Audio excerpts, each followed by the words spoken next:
सरकारनि मोनसे बाख्नायजाथाव हाबाफारि।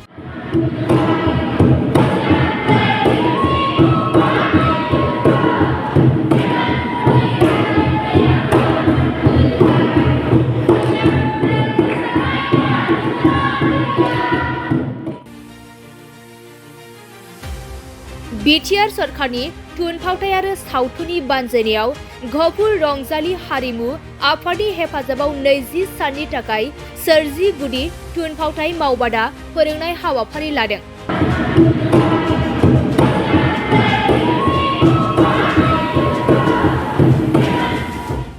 बे बिटिआर सरकारनि थुनफावथाय आरो सावथुननि बानजायनायाव गफुर रंजालि हारिमु आफादनि हेफाजाबाव 20 साननि थाखाय सोरजि गुदि थुनफावथाय मावबादा फोरोंथाय होनो खाबुखौ मोननो हानानै बिटिआर सरकारनिसिम हारिमुनि आगुनि दैदेनगिरि बिथांमोनजों लोगोसे बिश्वनाथ जिल्ला एबसुनि हारिमुनि नेहाथारि बिथाङाबो साबायखर बावदों।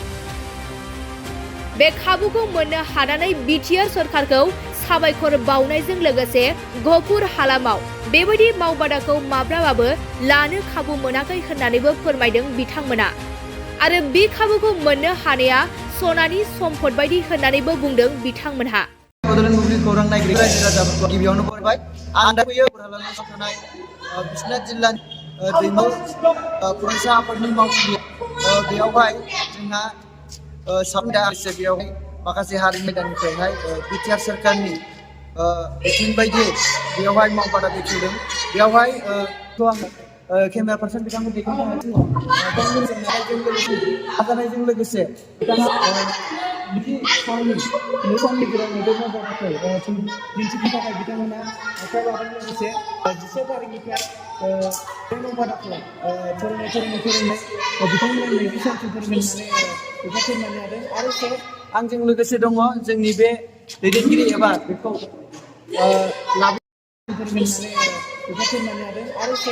आंजों लोगोसे दङ जोंनि बे दैदेनगिरि एबा बेखौ लाबोगिरि बिथांमोन बे बिथांमोनजों आं सावरायनानै दिनै बिथांमोन सोंनाय लानाय जादों आरो लोगोसे बेखौ थाखाय लाबोनाय जादों सावरायनो गिबियावनो बड'लेण्ड बुब्लि फैनायनि थाखाय थिया बेनो बिटिआर सरकारनि बानजायनायाव ड्रामा गफुर हालामाव 20 साननि थाखाय ड्रामा मावबादा लाबोदों। दा बेखौ जोङो जोबोद साबायखर बावनांगोन बिटिआर गभर्नमेन्टखौ बेबायदि सुबिदाखौ होनायनि थाखाय। बुंनांगौआ बेनो जागोन जोङो गफुर हालामाव बेबायदि जों मावबादा मालाबाबो लाफेरनोबा होफेरनो मोनाखैमोन। बे जोंनि थाखाय मोनसे गल्डेन चान्स सनानि सुजुग होनांगोन। दा बिनि गेजेरजों बेयो मोनसे डिप्ल'मा जाय डिप्ल'माखौ लानो थाखाय जोङो लाख थाखा गारनांगौ जायो। गुबुन जायगायाव थांनानै जों सोलोंहैनांगौ जायोमोन। दा खिन्थु बेबायदि सुबिदाखौ दिनै बिटिआर गभर्नमेन्टआ जोंनो बेयाव जोंनि गफुर हालामनि बे दैमालु फोथाराव जोंखौ गावसोरनो गभर्नमेन्टनिफ्रायनो फोरोंगिरि फाथायहरनानै जोंखौ सुबिदानि थाखाय रोजा रोजा साबायखर। दा बिनि गेजेरजों जोङो बेखौनो मेसेज होनो सानगोन जाय फरायनायजों लोगोसे बेखौ लांफानो बा जों दा होबाय थादों ड्रामाखौ। बेयाव जोंहा 20निफ्राय 30नि गेजेराव स्टुडेन्टफोर दङ। दा गासैबो 11 डिसेम्बरनिफ्राय सोलिनानै दासिम 20 सानाव आगान सुरां जाबाय। जोबनोसै जोंहा आरो ड्रामा हिसाबै जा ओंखारथारनोसैबो 99% कमप्लिट जाबाय। दा बे जोबखांनायनि उनाव जोङो क'क्राझाराव बेखौ दिन्थिनो थाखाय लांबाय। जोंनिल' हान्जा थानाय नङा, गुबुन हान्जाफोरबो थागोन।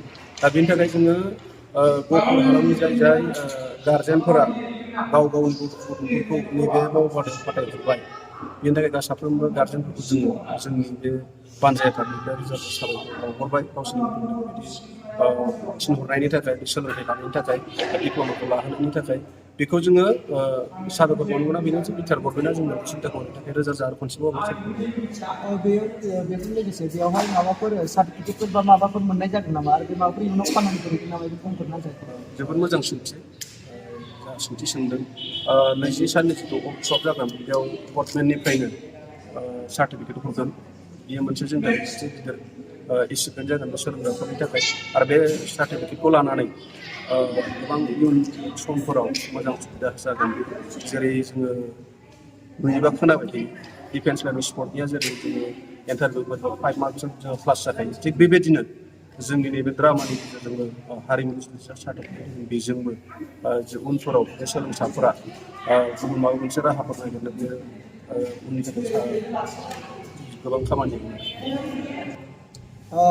नंगौ बिथाङा फोरमायनानै होबाय बिटिआर गभर्नमेन्टनि जि बे आयदाखौ लानायनि थाखाय बिथाङा जोंनि बिटिआर गभर्नमेन्टखौ साबायखर बावदों। लोगोसे बेयाव जोंनि श्रेष्ठ बा सिगांनि जोंनि बिसिला डिस्ट्रिक्टनि हारिमु दैदेनगिरि बिथां दङ। बिथाङाबो जों एसे मिथिनानै लागोन बिथाङा हारिमु